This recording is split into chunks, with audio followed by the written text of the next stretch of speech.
What is up? What is up? What is up? What is up? What is up? We in the building. We live. We on. It's chaos and charcuterie. What's good? I am Sharelle Rogers. What is going on? They tell me to hold on while they let people know that I'm going live, but I try to just go ahead and just start rambling once I get on because I know that I'm gonna save this and replay it later. So I want people to have something to watch in the beginning that's not just dead space. So I'm going to talk in the beginning. They even give me notifications that are like, hey, wait, we're letting people know you're live. And I'm like, yeah, I know, but the replay crew is going to have dead space. And I don't like that. You know what I mean? So I'm going to try to always keep a little something, something for the beginning and keep a little something, something for the intro. So formally, what is going on, everybody? Welcome and welcome back to the show. This is Chaos and Charcuterie Live. This is the visual extension of the podcast, Real Reality Realness with Sharelle Rogers, where I get to know my favorite content creators, reality stars, musicians, etc., on their life stories, their journeys to their personal greatness, and their platforms that you all recognize them for today. This is a visual extension of that show where I will talk about the show, who came on today, who's going to be on tomorrow, talk about some things that may be personally on my chest, and go through some headlines that stand out to me and just give my regular opinions. Whereas on the podcast, I get to know content creators, musicians, and people in pop culture and reality TV alike. This show is where you guys can get to know me. Okay? So, with that being said, I am Sean Ellis Rogers, and I appreciate you guys for being here. Okay. Today on the show, we had Bree and Desmond from the Boy Meets Bravo podcast. And when I say this episode is going to be so fun, it is out now. Make sure you guys go and tune in, check it out, because it is such a funny episode. It's a full blown Kiki. I believe that Bree and Desmond are actually my first couple that I've had on the podcast. From what I can recollect, I do think that they're my first couple. So shout out to them. Thank you guys again. You guys were an amazing conversation and I had so much fun. Tomorrow on the show, we are going to have Nebraska DP, Nebraska Dog Pound from the show On the Way Up Atlanta. So make sure you guys go and follow the podcast. Boy Meets Bravo. Make sure you go follow Bree and Desmond. Check out their show. Check out our episode that came out today. And make sure you look out for Nebraska DP, who is an amazing female rapper coming from Memphis. She is on the show On the Way Up Atlanta. She's incredibly talented. And I need you guys to make sure that you go and follow her right now and tune into the episode that I have with her tomorrow. It'll be out. It comes out at 8 a.m. every morning, Eastern Standard Time, Monday through Friday. So make sure you guys are tuned in. I appreciate you guys for being here. Also, let me know what you guys thought about Housewives History Live that we did. Um, what's today? Tuesday? So yesterday, it was really, really fun for me. I know Megan had a good time as well. I appreciate her for being my co-host. I say that every time I talk about Housewives history, but I appreciate her for being my co-host and doing the show with me. But I also appreciate her for doing the live and, wanting to expand the content that we produce on the show. It was so much fun just talking about just random um, HCU moments, going on our regular tangents with each other. Because if you listen to the show, we don't tend to stay on topic very long. So it was good to bring that to a visual platform and give you guys an opportunity to see us and see what we do, um, with your eyes and not just your ears. Um, which I guess I'd love to talk about like why I don't do visual versions of the podcasts, right? you know I've had people say, why don't I do video versions of the interviews, why don't I do video versions of the interviews? And I think for me, I want to stick to a very traditional, I hate the word traditional format of doing podcasts. And I want to just stick to an audible conversation. Like, I don't want you to be distracted by the visual, what looks like what, who looks like what, who's doing what. I want you to just be, focused in on the conversation, what we're saying, what we're doing, what we're talking about, and really get into that. So I want to keep the podcast very, strictly in the air. Got, very Craig Mack flavor in your ear shit. Um, and leave the live shows for the visual side of it. I think that's part of the reason why we decided to create these live shows, because we wanted to add more content to the platforms that we're doing, but we also wanted to have a different type of element that wasn't the exact same show, but it was a healthy extension of what we're doing, right? So with me doing this show, Chaos and Charcuterie, it is me giving my opinions on what's going on out there in the internet, the world, the tabloids, the blogs, the press, as it seems like only the Real Housewives of Orange County say. But yeah, it's a good time. And with Housewives history, we just want to bring our regular banter outside of a traditional structure that is our podcast, and just bring it to live and just kind of talk about one or two things that we can get to within the hour, and just talk a little shit. So that be that. Make sure you guys once again tune in to my episode with Bree and Desmond from Boy Meets Bravo podcast. Make sure you follow and subscribe to their show as well. Check out them. Check out our episode. It is out now. And tomorrow, make sure you guys go and check out Nebraska DP from the show On the Way Up Atlanta. She is also a rapper, so go and check out her music as well. Make sure you follow her. Check out all things her. She'll be on the show tomorrow. I appreciate you ahead of time. So, with all of that being said, all the things have been accounted for, we're going to get to the headlines. Let's get to the headlines. Let's see what the girls is talking about. I took some notes. I pulled some things. And I want to just get to some stuff I think y'all are talking about. Okay, so we'll start with this. Ashley confirms her and Luke broke up, which I thought was so funny that people are considering this even newsworthy, that, Ashley Darby and Summer House's Luke Goldbrinson, I've never tried to pronounce his name before, but that they broke up. I was like, okay, so what? That's the rebound. That's what they're supposed to do. They ain't supposed to stay together. Like when, how long did you expect her to stay with him? Right? Now, the thing that I did find interesting about their breakup was that she did specifically credit her connection to Michael still being a prevalent cause for them breaking up. I just, duh, like, girl, you still live with that man, don't you? You still ain't filed nail divorce, have you? Like, what else do you want from this situation? What else do you want from that? But I feel like when it comes to her and Michael, I've been saying the same thing for weeks, months, probably years at this point when it comes to Ashley and Michael. So I don't know if I have much new to add to that besides the fact that she needs to stop shaking her ass on TikTok, which I've already said before, and get her ass down to a divorce attorney. Not that she needs to do that for her relationship with Luke to work, because it's not even about Luke. It's just about her making progress in her own life. She claims she don't want to be with Michael no more, but she's admitting that her connections to him are still so strong and so tight that they're binding her from moving on and having an independent life of her own and experiencing the things that she wants to experience as a single woman. So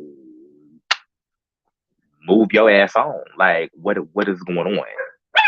I don't understand what the issue is. I don't understand why my dog is barking right now.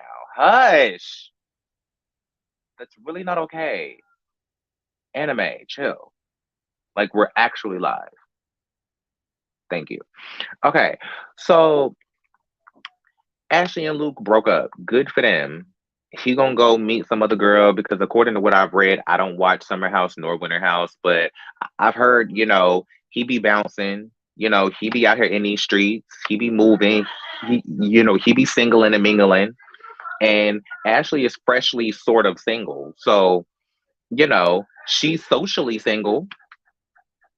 She's socially single. She's not legally single. So I guess that's all that matters nowadays. So, live and let live. God bless them. I'll expand more on that on the podcast, I'm sure, with Megan on Friday and or on the live on this coming Monday.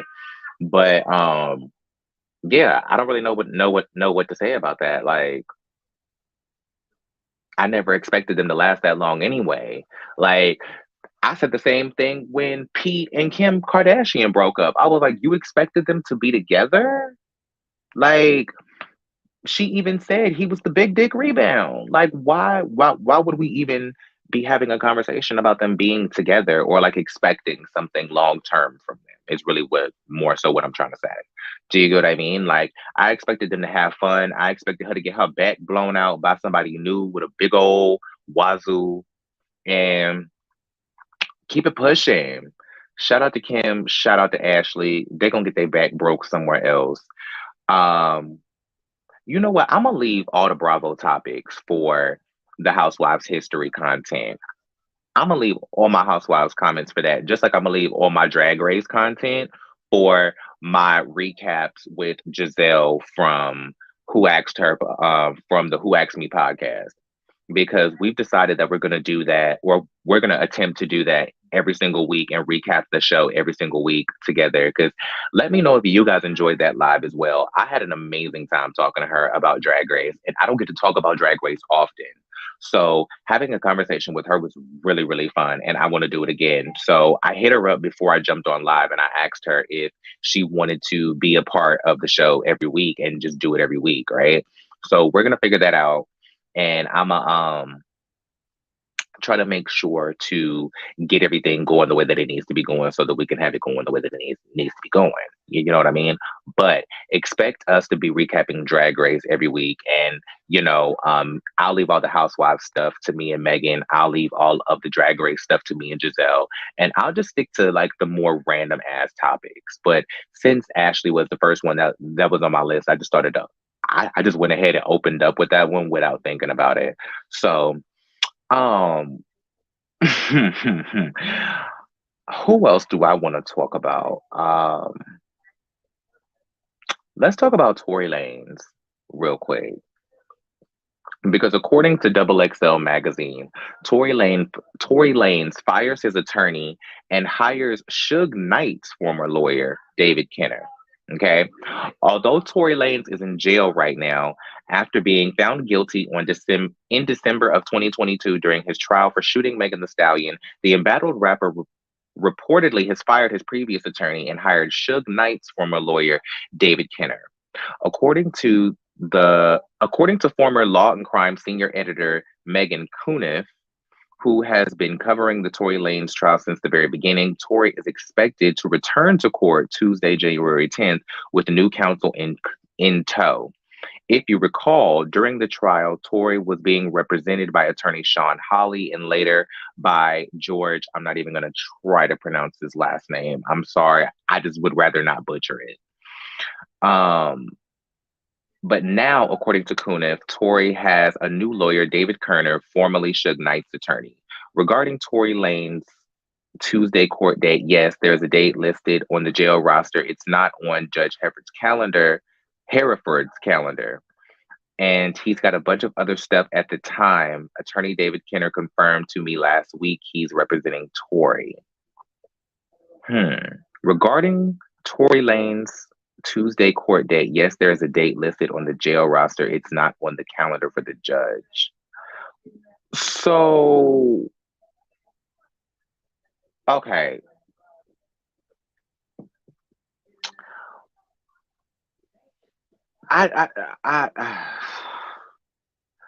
Tory Lanez has been found guilty. He's getting ready to go to court. Okay. And it appears with the post-conviction motion to reduce felonies, Torrance is guilty of two misdemeanors and request a new trial based on perceived issue with the evidence and witnesses. Okay, so he's going to basically file an appeal. Okay, cool. So, yeah, I don't really know or care about Tory and his legal proceedings. The facts of the matter are is that Tory Lanez was involved in a situation that ended up with Megan Thee Stallion being shot, right? The fact that the legal processes found this man guilty, I can't really take seriously here or there because the actual judicial system is fucked. So I can't say, oh, because the court system found him guilty, that means he's automatically guilty. I can't say that because there have been plenty of people put in prison for crimes that they haven't committed. Okay. So there's that. But and also, I can't sit here and say that just because there's a bunch of people who believe that he is innocent because Megan Thee Stallion lied a couple times, um, I can't automatically, like, it's just hard to lean one way or the other based on a court conviction. Do you get what I'm saying? I just feel like the way that the situation has been handled around this is my biggest problem. I don't really give a damn about Tory Lanez nor Megan Thee Stallion when it comes to these court situations. I feel like the way that it paints a bigger picture when it comes to the views of domestic violence and the treatment of women and the reason why people do things and an overarching conversation on the treatment of Black people and why Megan initially lied in the first place because she didn't want them to get shot in the during the times of social uprising.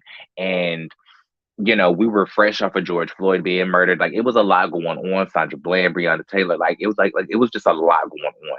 You know what I mean? So like it it raises bigger conversations than just Megan and Tory, right?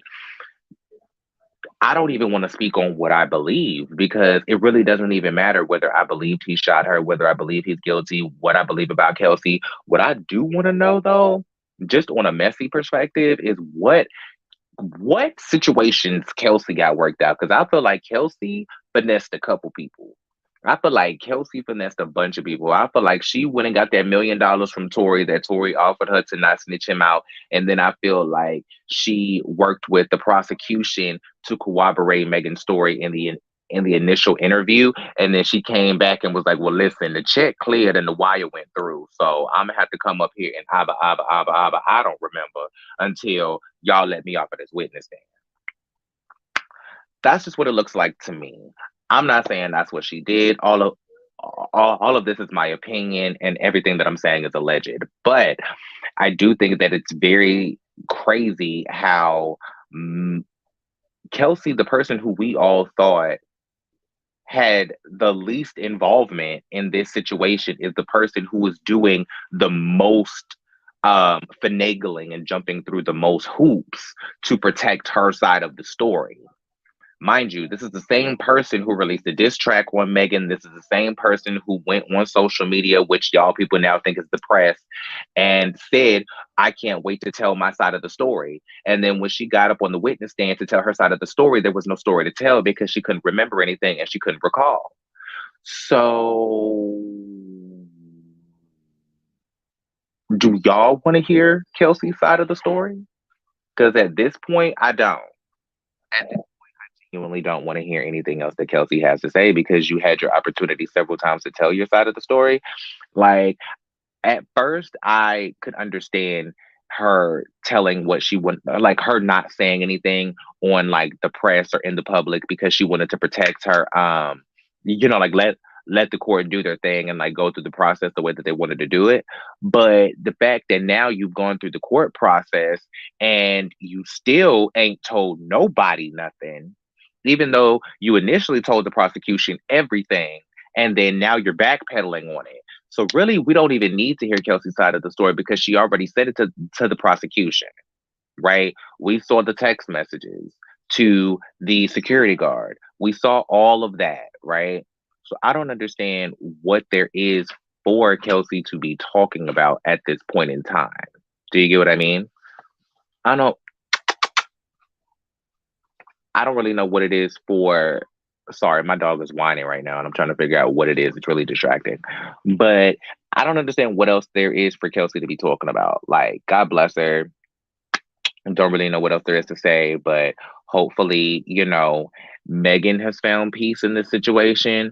Hopefully, y'all leave Partisan Fontaine the hell alone because really ain't none of this his business, with the exception of having the obligation of holding down his girl.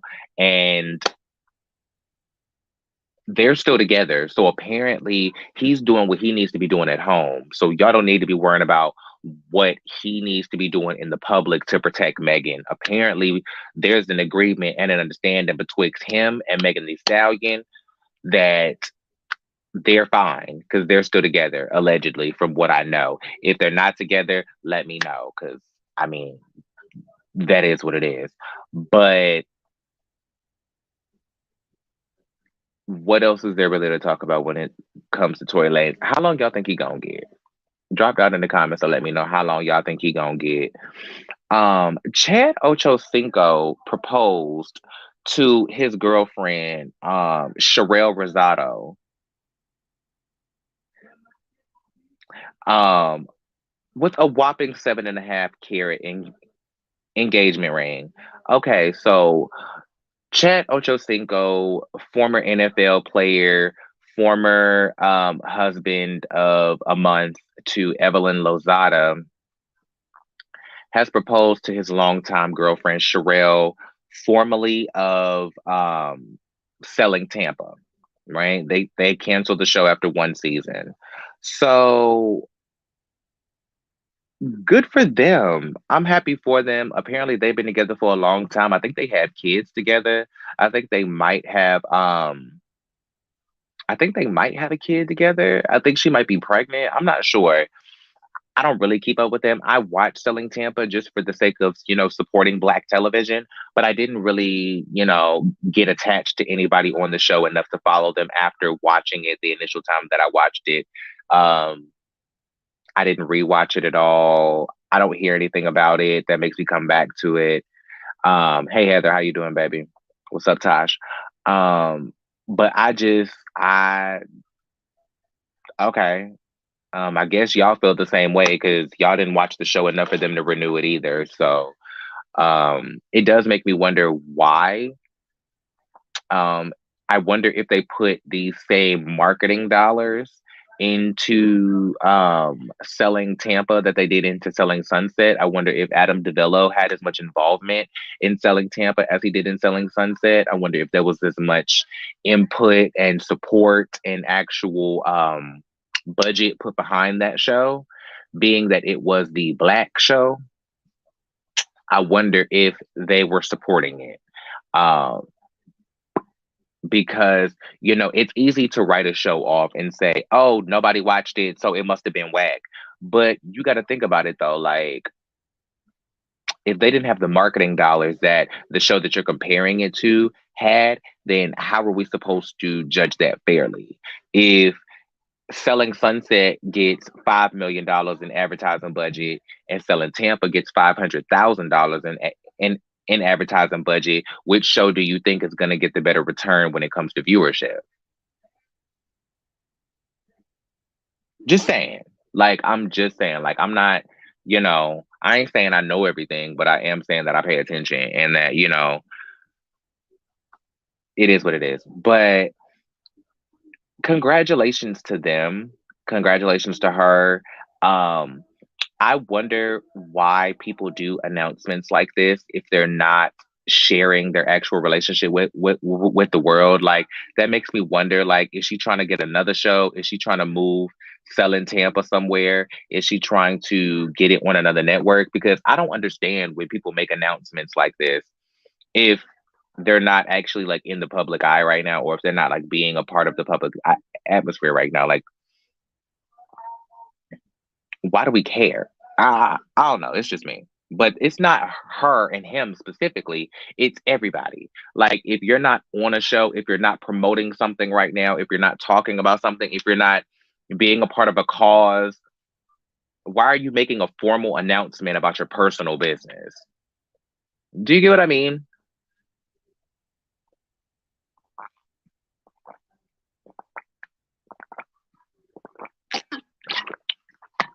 Because people will sit here and say that the media is so invasive and that social media is so invasive and that everybody is in their business and that people are so toxic because, people of um social status and public platform don't have any privacy, but then those are the same public figures that announce every damn thing to the public. And I'm like, okay, well, if you don't want us in your business, stop announcing your business. Like, say what you want, but I thought it was genius when Kylie didn't announce that she was pregnant till she had the baby already. I thought it was genius. I thought that was how more people should do. I think that's the only thing that you probably should be announcing if you're not actively promoting something. Like, because I think it would be random for you to just disappear off of the face of the earth for a year and then pop back up and then people see you with a whole baby and it's like, oh, what happened? That's something I can understand you announcing to the world without actually being a part of a promotional rollout at the time. But if you just chilling, why are you announcing that you're getting divorced? Like, if you're not in season for something, if you're not in production for something, if you're not actively promoting something, if you're not getting ready to announce something, why are you telling the press your personal business? I hate that because, for me, if something goes wrong with the relationship and then y'all get divorced 72 days later, then then to me it makes me feel like you're obligated to announce that y'all broke up because you announced y'all was together, you announced y'all was getting married, you announced that he gave you that 7.5 carat ring. So now I feel like you should announce when you go and get divorced. Like it. Do you get what I mean? I feel like it's caught up in this thing of like now you got to talk about what you got to talk about because now it's like you're making your business our business. So now we aren't going to know where the line is. And it's hard to create a line when you invite people into your personal lives, especially in situations like reality television, even though Sharelle didn't really give us much of her relationship on Selling Tampa at all. Like she told us she was with Chad and that was about it, which I thought was smart.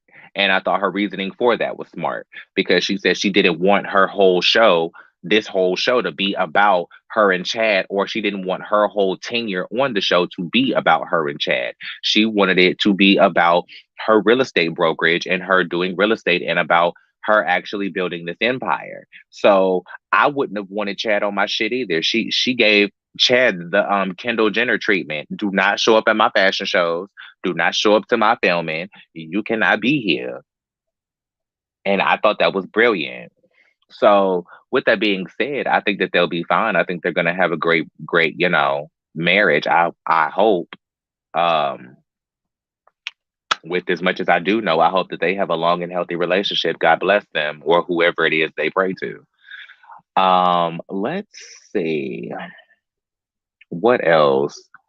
Okay, so shout out to the Jasmine brand because I don't know whether the Jasmine brand is like anyway.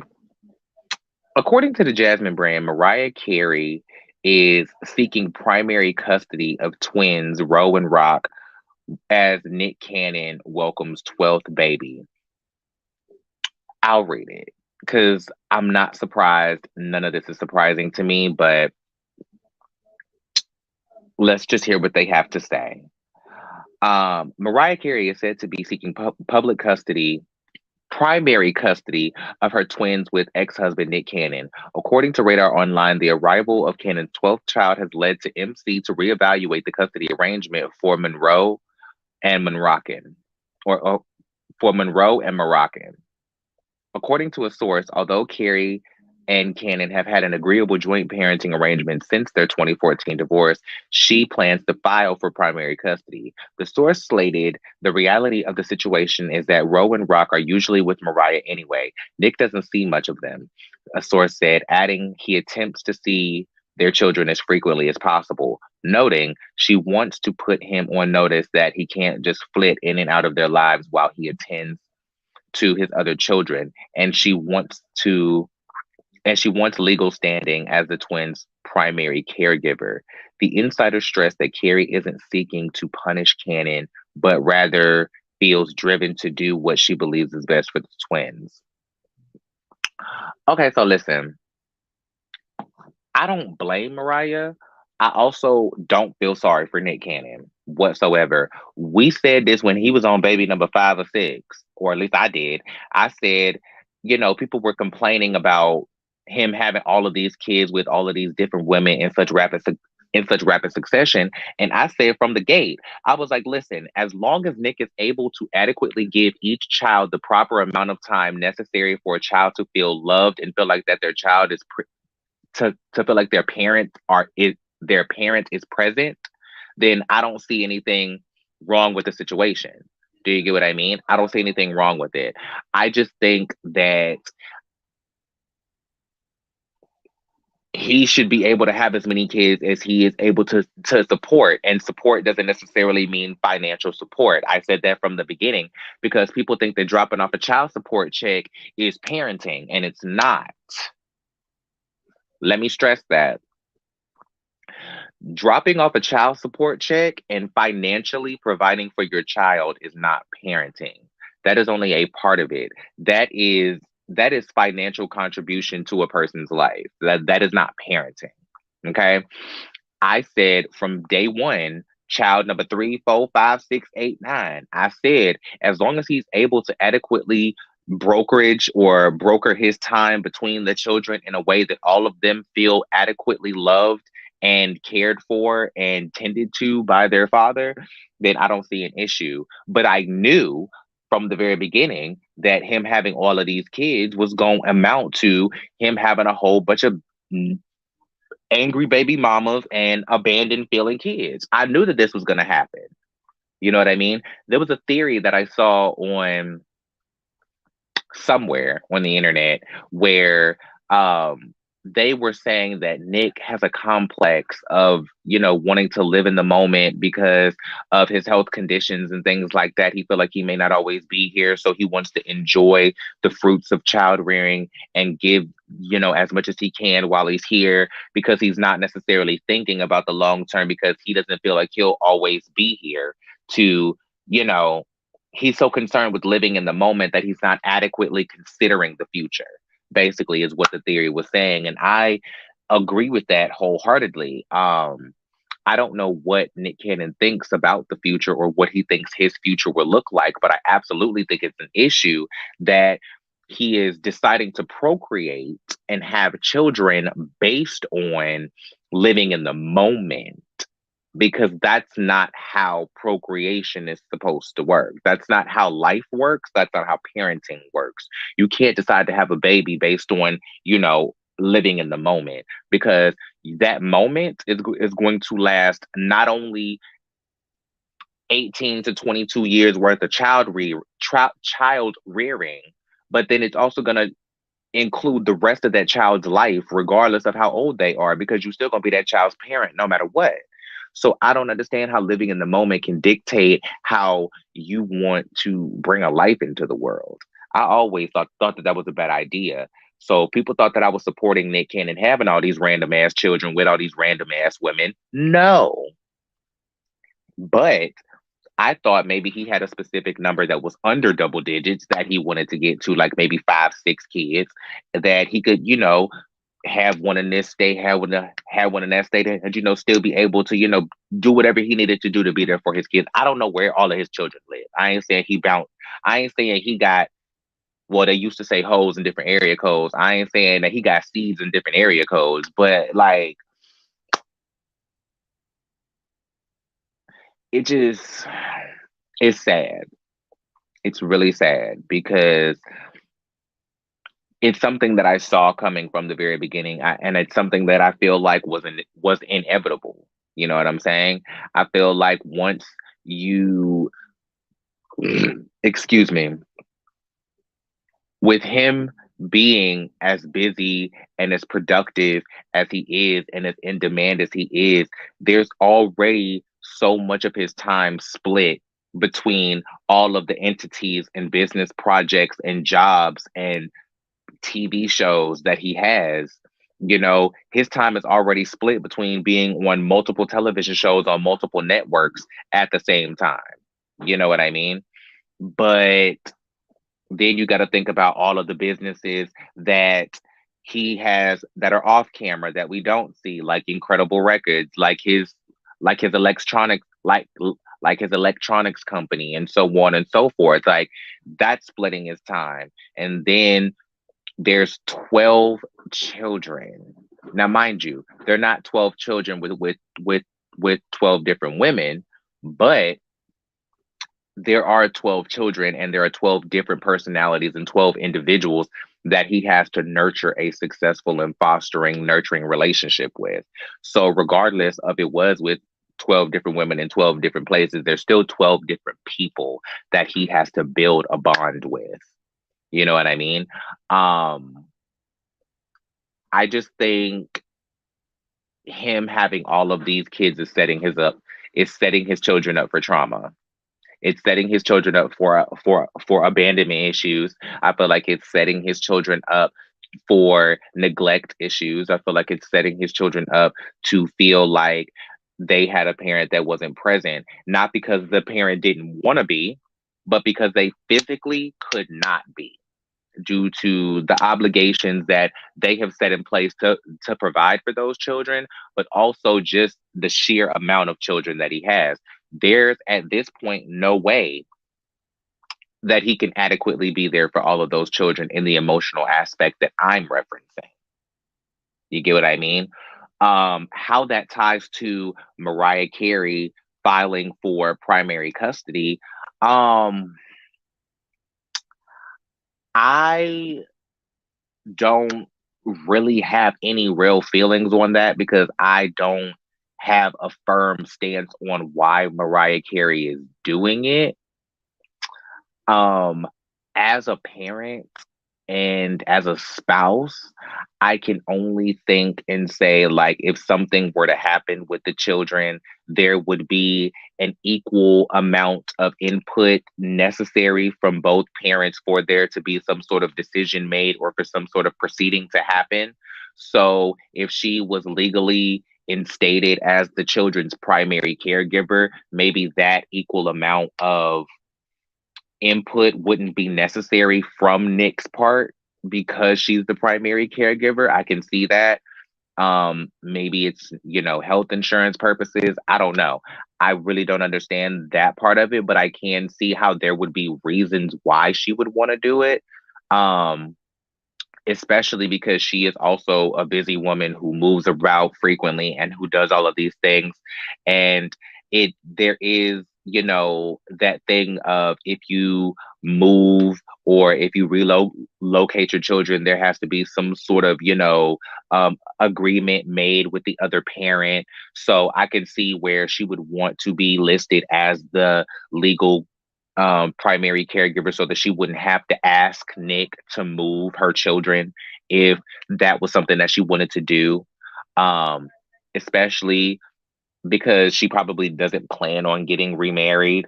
So, it's a lot that goes into it. Um, I don't feel like it's any beef. I don't feel like she's being spiteful. I don't feel like she's being shady. I just feel like it's something that she's probably doing for future references, just in case something like this were to happen. Mind you, I don't know Mariah Carey. I don't know her whole situation. I'm just listening to her audiobook, right? So I feel like there would be no reason for her to be spiteful. However, I would have to imagine that she feels a type of way about him having all of these kids and consistently taking away time from his from his first children, his firstborn, all for living in the moment for what feels like careless and reckless actions, right? And when I say careless and reckless, I'm not saying that he's just out here having babies all willy nilly and doing this and doing that. I'm sure he loves every single one of his children. He cares about every single one of his children. He's trying to be there for every single one of his children. However, I think that less than there is less than the proper amount of attention paid to what should be paid. That's all. I just think, two things can be true at the same time, and those things aren't mutually Exclusive. Do I think that Nick Cannon loves his children? Absolutely. However, do I think that him having all of these children on top of being a multi-job, having multi-career, having multi-position, having multi-company, having businessman, do I think that that's reckless? Absolutely. Both of those things are true. So shout out to the kids because that's really the most that's really who matters the most in this situation. I feel like that's who we should really be considering in this situation the most because those are the lives that are the most feeble. Those are the lives that are the most impressionable, and those will be the lives that will be left hanging in the balance. And I personally feel like he's setting his children up for abandonment issues. I feel like he's bringing children into the world with automatically set up daddy issues. Like he got daddy issues on auto pay. And I think that's sad. I think that's very sad. Um, what else we got on the list? So Pamela Anderson got a documentary coming out.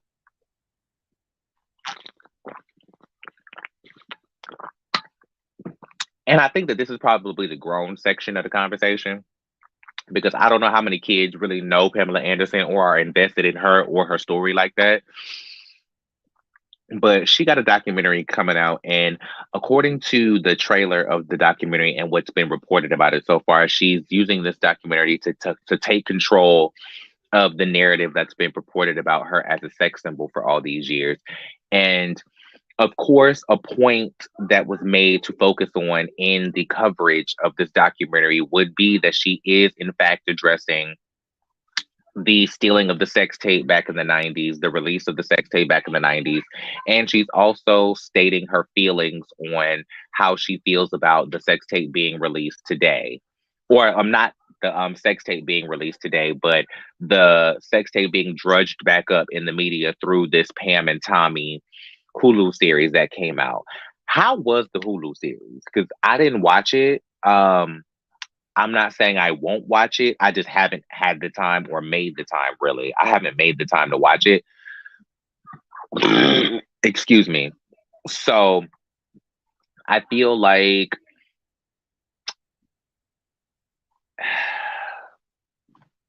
honestly, this is way overdue. I feel like Pamela Anderson should have been had a documentary. She should have been had a conversation. I feel like around the time that Anna Nicole Smith died is when we really should have been getting a Pamela Anderson documentary. Not to say that those two situations are connected in any way. They're not. But um they did but in context with that, they had just released a movie called Blonde and Blonder, or was that her and Anna Nicole Smith? I can't remember. Anyway, but those two things aren't connected. But I'm saying around that time frame would have been the time I would have been more excited about a Pamela Anderson documentary. Um, I'm going to watch it just because I'm interested. I love her. I love, her career. I love the things that she represents. I love her stance on animals and all of that stuff. So I'm interested to hear her story from her words. I don't think that we're going to learn anything new from this documentary at all. If it is, it's going to be something that I wish I would have known a long time ago. So I don't think it's going to be anything life changing. If there is anything like, you know, bomb dropping news that comes out in this documentary, I genuinely don't think that we're going to get that. If anything, I feel like the most shocking part of this documentary will be just hearing her personal insight and hearing her personal feelings on the things that have gone on throughout her career. I do hope that she addresses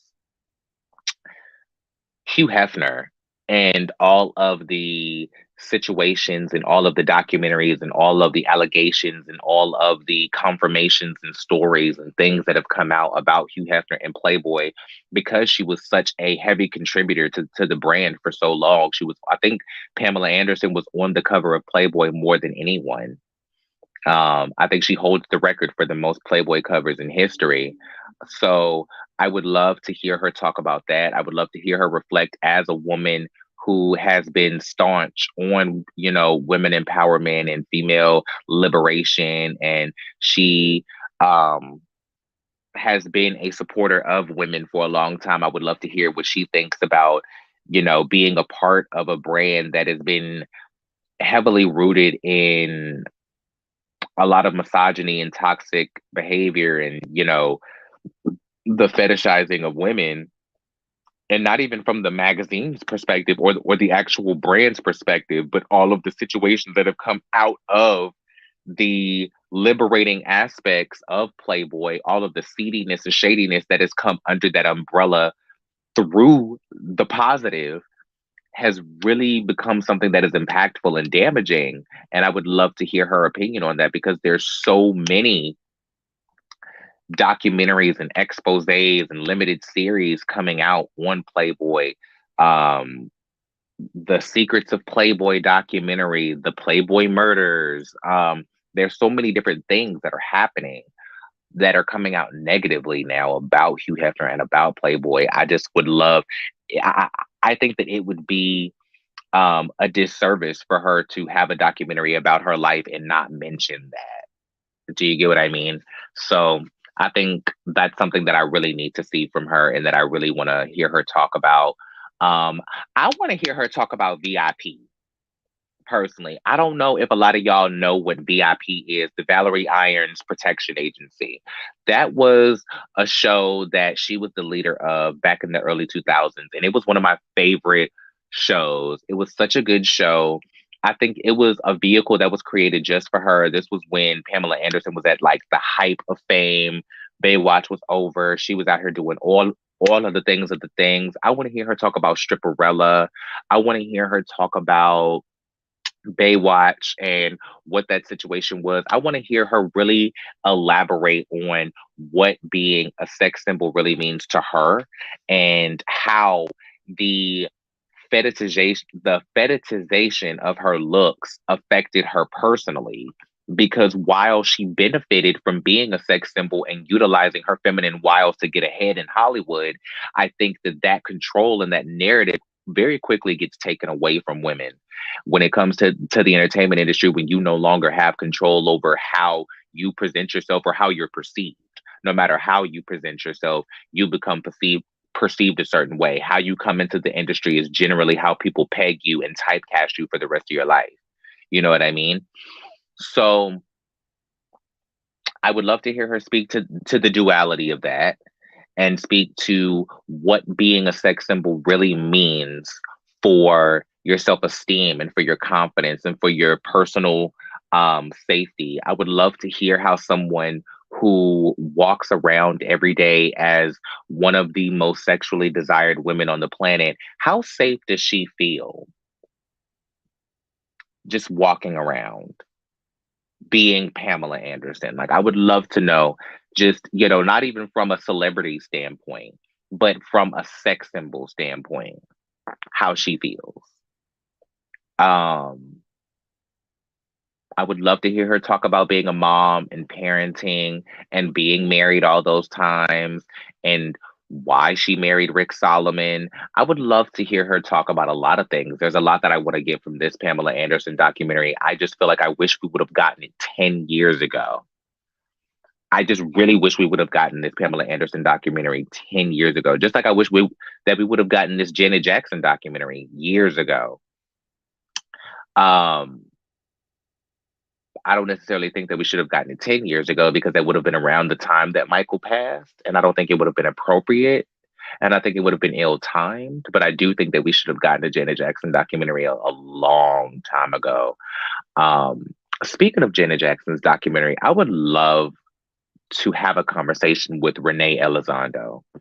If anybody knows how I can get in touch with Renee Elizondo, I would love to have him on the podcast because there are just so many questions that I have for him as somebody who inspired and was a creative figurehead and a creative partner in so many of my favorite songs and an inspiration, I'm sure, for some of my favorite songs and some of the greatest music and, some of the greatest physical presentation. Like, I would love to hear his side of what Janet said about their relationship in the documentary because I feel like she didn't go too hard on anybody for real, but I do feel like she was as honest as I feel like she could be without feeling like she was personally slandering or throwing somebody under the bus. You get what I mean?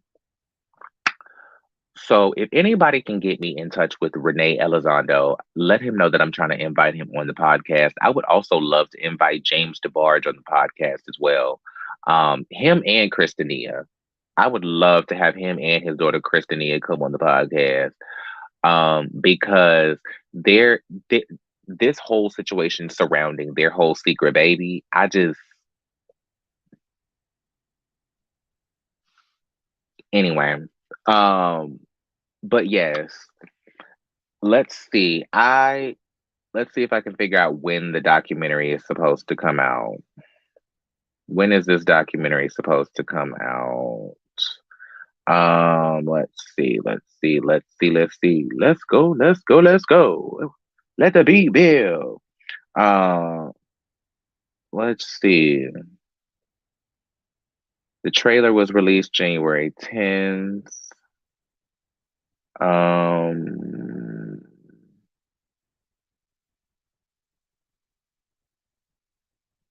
I don't see where it says the documentary is going to be released. It doesn't say in the documentary. I mean, in the article for the documentary, it doesn't say when it's going to be released. But I am looking forward to it. I do want to see all of what she does end up covering. Yeah, that's pretty much it on that. Can we talk about Dan Benson from Wizards of Waverly Place doing adult entertainment now? I don't know why people are so scared to say porn, but okay. Um, but yeah, Dan Benson posted a TikTok recently. He's the former star of Wizards of Waverly Place, and he tripped and fell into porn, okay, or adult entertainment, right? I'm gonna try to cut in the article to the quotes from Entertainment Weekly.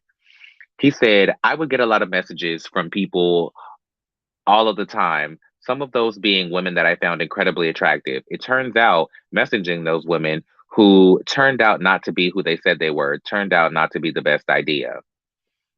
Benson said. Benson admitted to sending nude photos and videos to these women who posted these nudes onto websites. That was a pretty traumatic experience, and for years I went about trying to get rid of them, to get them off of the internet. Because obviously I did not want them out there, he continued. But as you can imagine, that was a pretty difficult task.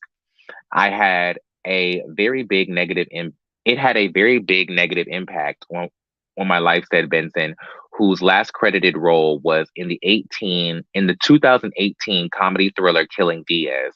Eventually, I decided to stop fighting against it and instead go the other direction and completely lean into it and built out a page.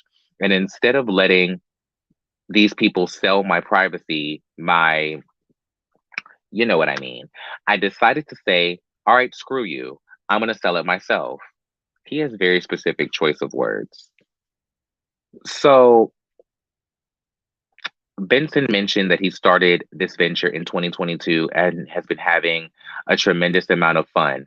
I wish they would why are they making it sound so mysterious? Adult entertainment. He started this venture. The brother is on OnlyFans. Like, girl, y'all making it seem like I don't know. Like y'all make it seem like he is out here doing two girls, one cup. Like, calm down, children. I've met a lot of great people in the adult entertainment industry, and it's changed my life for the better. Benson is now active on OnlyFans. Why is he sharing all this? He doesn't really know. He just knows that he wants to make authentic content. What are you going to do? Sometimes you have to roll with the punches, he concluded. I highly suggest you do. So, pretty much because his nudes got leaked, he decided to join OnlyFans. Why is this such a big story? Like, I get that people have questions. I get that people are gonna wonder why is the dude from the Disney Channel slanging dick on the internet. But y'all, this Entertainment Weekly made that a lot more dramatized than it needed to be. He started this new venture. He tripped it, but like it was really dramatized. And I don't know if that was because his TikTok was super dramatized. Because I didn't listen to the entire TikTok. I found it, I started it, I didn't finish it because I was like, I read the article, I pretty much got the gist. I really don't need all of that. But he's doing OnlyFans. So is everybody else. Everybody else on OnlyFans. Just 2 weeks ago, y'all was obsessed with with Lil Fizz and his booty hole all over Twitter. Now all of a sudden, this is like y'all like this article made it seem like he was denouncing Catholicism or something. Like it made it seem like he escaped from Scientology. Like what? Like I thought he was gonna say he resulted to porn as the only way to get out of Scientology because they kicked him out for doing porn. Like what? Like why was this such a big deal? He is on OnlyFans because his nudes got leaked. So are a lot of people. Who cares? Like God bless him. I'm happy for him. Like his body looks great according to the pictures that he got posted up now. He, that's not really my aesthetic. The whole super cut, ripped, but also extremely thin still looks like he's super ripped, but he's also really lean and he's really much. It's just a lot for me. That's not my stilo, but God bless him. Um, I don't really particularly care for the fact that he's saying he's in the adult entertainment industry. I mean, I guess he is because I guess the OnlyFans girls are still getting nominated for AVN awards and, gay porn awards. And I guess it's the same thing now. Y'all let me know. Sex workers, let me know. Is doing OnlyFans technically considered in the adult entertainment industry and being a part of the actual community, or is it just you being on OnlyFans? Like, y'all let me know because I thought he was gonna say, oh, he exclusively signed to a company, like he was, the new face of Vivid Entertainment or something. Like I thought it was gonna be something like a big announcement. He has an OnlyFans. So does everybody else. Why is this a big deal? Shout out to all of them. Shout out to all the girls with OnlyFanses. Some like I don't like. So so so what? So what? Good for him. I hope he's making a nasty piece of coin. But the end of the article really tried my intelligence when they said, "Why is he sharing all of this?" He doesn't really know. It's because he wants y'all to go and subscribe. He wants y'all to go and subscribe to that OnlyFans and go and see what he over there slanging down to the internet. That's all. That's all. He wants you to go and see what's going on down to the internet. I don't. What else y'all want? Like, God bless him. I'm happy for him. I hope that now that he done made this TikTok and announced the fact that he's on OnlyFans officially to the public, that he gets the subscribers that he wants. I guess him trying to sneak and do it on the low wasn't really giving him what he wanted. I guess he needed to make the announcement so that he could really make being on OnlyFans worth it since he decided to do it. But okay, cool. Um, yeah, that's all I got. That's all I got for today. I'll be back with some more topics tomorrow. Make sure you guys are subscribed to the podcast, Real Reality Realness. Make sure you guys are following me right here on Instagram at The Real Reality Realness. You can follow my personal page, Sean Ellis Rogers, but I don't really post over there like that. I try to, but I don't. Sorry. Um, Tomorrow on the show, don't forget we have Nebraska DP from On the Way Up Atlanta. She is a rising female rapper from Memphis, and she is going to spit her first 16 she ever wrote for me on the show tomorrow. So make sure you guys don't miss that. I cannot wait. It was such a fun conversation. I will be back tomorrow. I'm not exactly sure what time. Stay tuned in my stories. I have to check my calendar and see what interviews I'm doing to see what time I have time to go live tomorrow. But I will be live 5 days a week. The time just may change right now based on the interviews that I already have booked. But we'll level that out as time goes on. Thank you so much for being here. I love every single one of you from the bottom of my green heart emoji. Continue to misbehave yourselves. Be real. Stay in reality. Always bring the realness. I am Sean Ellis Rogers. This has been Chaos and Charcuterie, the visual extension of the Real Reality Realness podcast. And we will be back tomorrow or maybe later on today, depending on if something hot enough breaks. We'll see. But until then, love you. Bye. Peace.